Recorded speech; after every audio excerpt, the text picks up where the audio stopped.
I am the Neanderthal man. En garde, traître! Je vais te passer au fil du gourdin! Si tu vas pas à Néandertal, ira toi! Mais enfin, Maurice, qu'est-ce que tu nous fais faire? Bah, un film en costume. Un film en costume des cavernes? Mais non, un film en costume des croisades. Enfin, on n'est pas en costume de croisée. Bah, c'est pourtant simple. Le principe des films en costume, c'est de toujours représenter une période d'avant.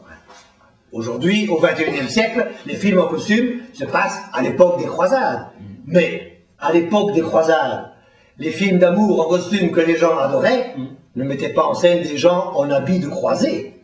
Un habit que tout le monde portait, qui ne faisait rêver personne.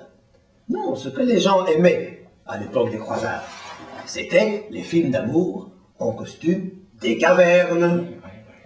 Des films qui racontaient des grandes histoires d'amour rupestre. Par exemple, le très beau Varicelle et Gromilard, les amants de Bernissard. Une histoire dramatique et sanglante qui relatait la liaison entre Varicelle, Berthe et Gromilard, deux amants issus de deux familles de Bernissard qui se haïssent depuis la nuit précédente. La nuit précédente? Ben oui, parce que ce que nous considérons aujourd'hui comme la nuit des temps n'était jamais à l'époque des cavernes que la veille. Ah oui.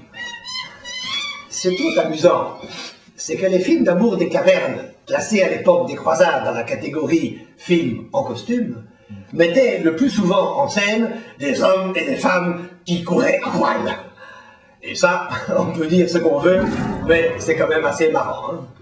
Écoute, attends, excuse-moi, marrant, Maurice, marrant. Tu as pas plutôt une bonne sentence philosophique? Oui, Maurice, oui.